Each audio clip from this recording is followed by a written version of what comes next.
I honestly cannot believe it, but Netflix did it. Netflix did a good live action adaptation. Now, we've had good live action adaptations of anime before. This is not like a first one of its own, and it's not certainly not the best one there has ever been. We have the Japanese live action Death Note movies, as well as the Japanese live action Rurouni Kenshin movies. But a live action adaptation here in the US is as rare as finding good food in Taco Bell. It just doesn't exist. But here we have one little instance where it does. We have the Netflix live action adaptation of One Piece. And let me say this again. I am not, I am not saying that this is a good or a bad adaptation of the source material. I'm saying that this is a good live action series. There's a difference. If you say that the Netflix live action adaptation of One Piece is bad because of a bunch of changes that they did to the original source material, I'm not going to consider your argument as valid, because what we're talking about is not whether it's a good adaptation of the source material or not. Is it a good series? And it is a good series. I gotta say, it is a good series. I had a lot of fun watching it and I loved every single second of it. I was very skeptical, and that's why it took me so long to watch it. But once I started, I honestly could not wait for the next one and the next one and the next one. And there were emotional moments. There were a lot of like endearing and charming moments that I I I just connected with. And this series does something that honestly I'm very happy that they do, which is they don't try to make the characters super anime-esque. Like, oh, are you sure that we need to, like super exaggerated movements, and they're trying to be like as animated as possible. No, they seem to be very human. Luffy is the most exaggerated out of all of them, and every single one of them has their little quirks and stuff. But what I loved about this is how uh, human they were. Now, obviously, this is coming from someone who has never seen One Piece. I've never seen one full episode of One Piece, but I gotta say, this series makes me want to watch it. And if you guys would be down to embark on this journey, I would love to do like a couple of streams a week watching One Piece, and you can join me and see my reaction to One Piece, like from zero to whatever. And if you think that would be fun, let me know, and I'll make it happen. But anyways, let's go with a proper recap and my final thoughts on this thing. Obviously, you already know I liked it. So if you're bored by now because your attention deficit disorder, then you may scroll away.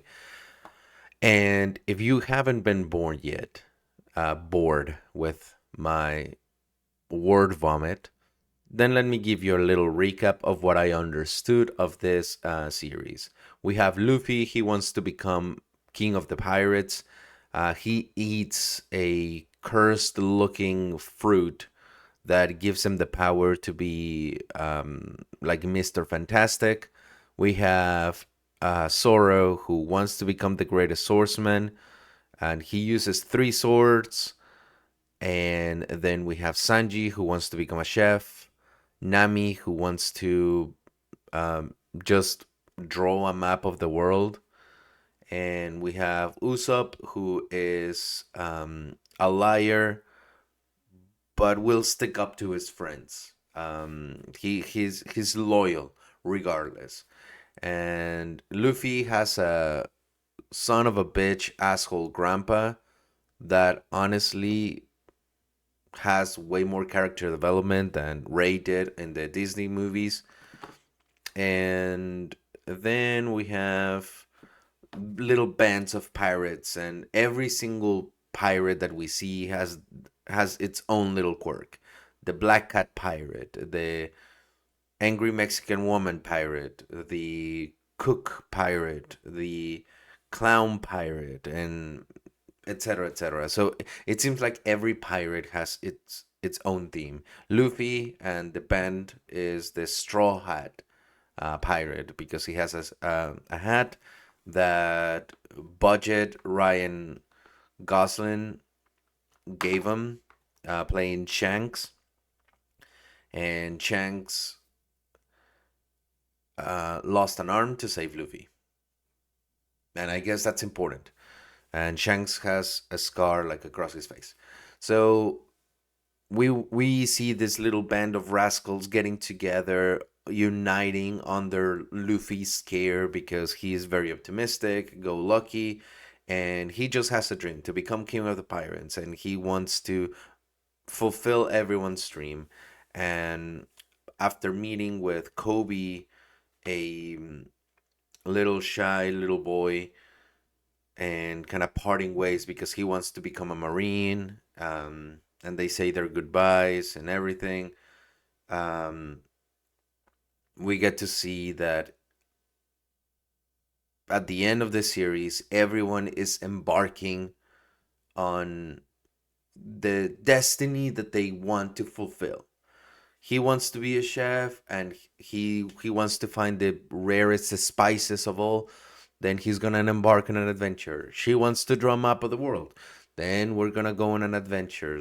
Zoro wants to become the greatest swordsman. Go on an adventure. So like everything is set up to now go and fulfill the destiny that you want.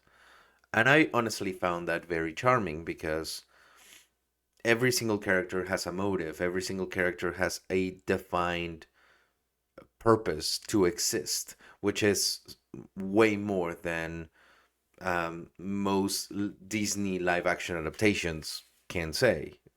These guys actually have a purpose to exist, and it was really fun to see how the characters were way deeper than I thought they were going to be. They legitimately were very deep, and we see layers upon layers as if there were onions of these characters that make you relate. Like they really make you relate. Now, let's address the burrito on the table. There's race swapping of characters, and you can ask me if I give a shit or if it's important or if it was a determined. And no, it wasn't. Um, like for example, Nami's sister, who is supposed to be white, and like I mean, I would assume like 95% of the characters in One Piece are white or paler than some of the Netflix adaptations. Did I care? No, because the character was good. The character was well written, and the story gave a good instance into whatever was happening. So I didn't care for the race hopping. The fact that Luffy's Mexican, honestly, I couldn't give less of a fuck. I really didn't. Like, okay. But I saw an interview of him, and he's like from my town, and he is very like 100% Mexican, and you can hear it. And honestly, I rooted for him to be more successful in whatever he's doing because I like the guy. But the fact that he was Mexican didn't affect whether I enjoyed the character Luffy or not. The character Luffy was great on his own. He could have been Chinese, he could have been Korean, he could have been African for all I care. He was a fantastic Luffy, and I loved it, and that's it. The fact that he was Mexican made no impact whatsoever. Um, Same with what's his Usopp. I think Usopp, they made him more. Um, like I'm not even, I don't think I even have this right, but they all have very interesting accents, and it's difficult to point out which one is which, like which nationality they're supposed to be. Like Sanji is French, and Zoro clearly is Asian. Nami, I have no fucking clue. But the whole point is that there's race swapping, obviously, but it's done right because the characters are good. So you don't care about the race swapping. Um, and like yay for representation, because Kobe, I didn't know this, is a trans man. And this is why I say yay for representation, because in today's age we have a lot of shows, especially from Disney, saying stuff like, oh, we have the first gay character and love us, and even though our story and characters are shit, we have someone that is gay or trans, so that should be enough, right? Here they don't do that. Here they highlight the story, they like the story, they respect the story, they make a good story, and then you come to find out like, oh shit, look, that character who's a guy who is inexplicably attractive used to be a girl, and it's like, oh shit, he's trans then. And but they that wasn't part of the promotion, that wasn't part of the aggressive marketing to say, hey, watch One Piece because we hired a trans person. No, like you come to find out and you're like, oh shit. And honestly, the role fit him like to the T. So yes, that's why I say yay for representation, because we really did have a wide variety of characters and cast and crew members or whatever. But at the end of the day, the story is good. The characters are treated with love and respect, and you can clearly see that. So you've earned your brownie points. You've earned them.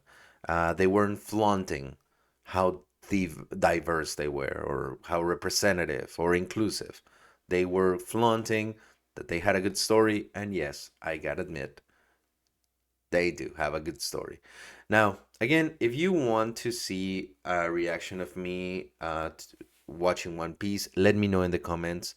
And if I have enough requests, then yes, I will make that official. Because now I really want to watch the series. Because if it's anything like this live action adaptation, then I'm probably gonna fall in love with it. All right, that's it. Let me know what you think on the comments down below, and I'll see you later. Bye.